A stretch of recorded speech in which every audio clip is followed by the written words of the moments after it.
you opened an account with Blackground Markets, you probably believed that you were trading with Blackground Markets, right? But what if the company whose logo you are seeing aren't the company who you entered into a trading agreement with? Hidden within the legal disclosures is a statement that raises a whole lot of questions. It says your contract isn't with Blackground Markets, but with JP Markets, the company acting as the counterparty to every CFD trade that you place. Why? What is the exact relationship between these two companies? Who holds your money? Who is responsible if something goes wrong? In this investigation, we're not here to make accusations. We're here to examine the documents, follow the corporate structure, and ask every question that every trader should ask before they deposit their money. Because when it comes to your investments,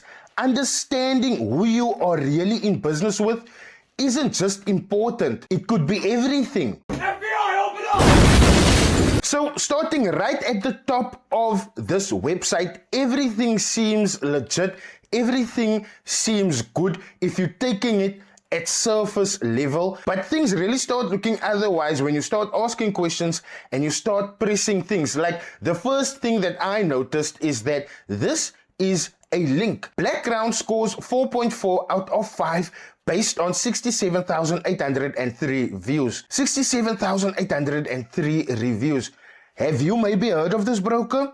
Well, let's click the link to see what website pops up. I've clicked on it, and as you can see, my connection is being verified, but I'm being taken to Deriv's review site. Let me try again. This time, I'm going to click on the Blackground name, and still brings me to Deriv. So, is this Trustpilot scoring on this website based on Blackground scores or on Deriv scores? Because that don't make sense to me. Now, when you take a look at $1.6 million withdrawals processed, that may sound very little to you, but when you take into consideration that $1.6 million is 26 million rand and some odd change, you will find it very weird that many withdrawals have been paid out, yet you and I haven't heard of this broker yet. Furthermore, when you take a look at the fact that there's $15 million commissions paid to IBs, not only does that look sus because clearly more IB commissions has been paid than withdrawals have been paid based on this website, but you mean to tell me you paid over 246 million rand in IB commissions, yet we don't see this broker being as heavily promoted as every other broker. You even saw more goat-funded stuff than you saw of this broker, yet this broker is claiming to have paid out that much IB commissions. That is really, really sus to me. Now, when you scroll right down to the bottom, you will see that this is where things gets a little bit murky. And the reason why I say that is because you think you're gonna be entering into a trade agreement with Blackground Markets, but in the meantime, you will see that Blackground Holdings, who is trading as Blackground Markets, provides the platform that clients use to trade derivatives that are issued by JP Markets.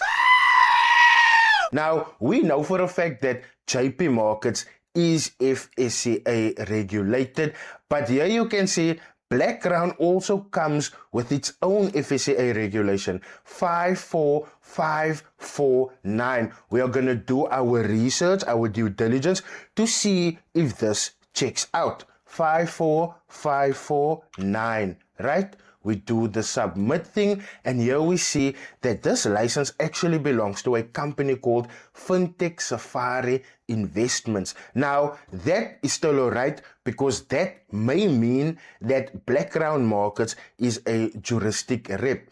But when you go into details and you go to representatives and you search, you will see that Johan Uyston pops up only. No other company.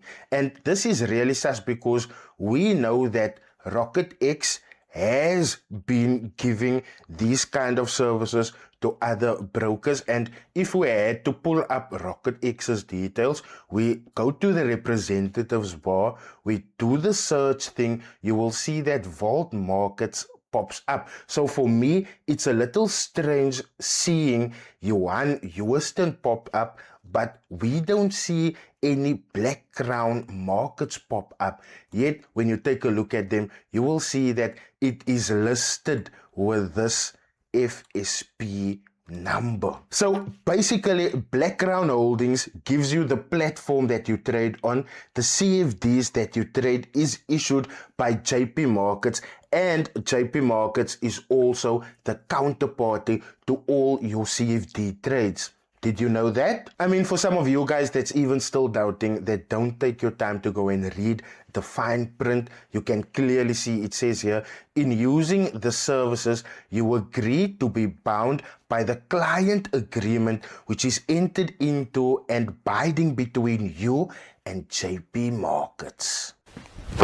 Emotional, damn it! Now, because your legal agreement is not primarily with the brand you see, which is Black Crown Markets, whenever issues arise that concerns withdrawals, pricing issues, execution, negative balances, trade cancellations, or insolvency even, your legal rights may be against JP Markets because they are the principal to the contract. When I saw this, one question that immediately popped into my brain was, why is this broker marketing itself as Black Crown Markets if the actual trading agreement is with JP Markets? It just doesn't make sense to me. And if JP Markets is the counterparty to these trades, does Black Crown merely introduce clients? Who actually receives the deposits? Which entity segregates company and client funds? Out of which entity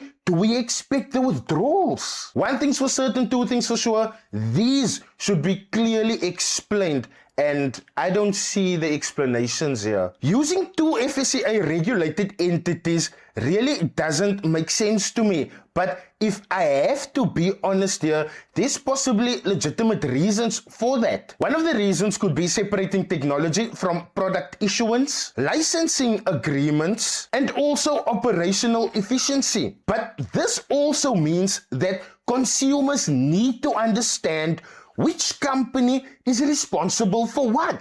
I know very well that when the South African trading community sees this, they're gonna ask, why was JP Markets chosen as the issuer? One question that I would need answers to was, what due diligence was performed here? And also, why wasn't another more reputable ODP used? Because let's be honest, JP Markets and the FSCA had an entanglement not too long ago. One of the things that is also sitting on my brain is, if JP Markets becomes insolvent, what happens to my legal agreement? Does my contract continue? Can Black Crown simply just move clients elsewhere? Who's gonna owe the open profits? And also, who's gonna pay out the withdrawals?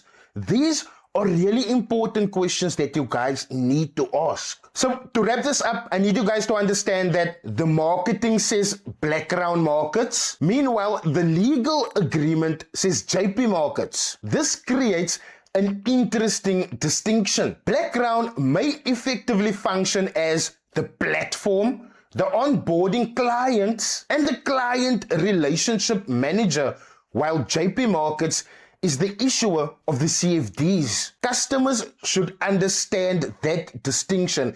If they understand that distinction, they would know who to go and complain to once complaints arise. This could possibly be a white label agreement, but when it comes to the regulation, I'm a little bit sad seeing that there is an FSP number, but no details pop up. If this is a white label and structured as such, you guys really need to know who execute the trades, who's holding the funds, who manages the risk, who owns the trading servers, and ultimately who provides liquidity. Don't just enter into agreements blindly.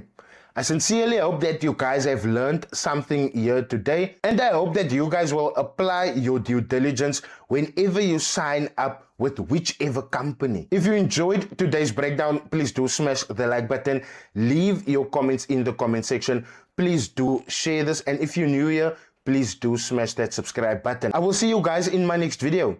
Cheers.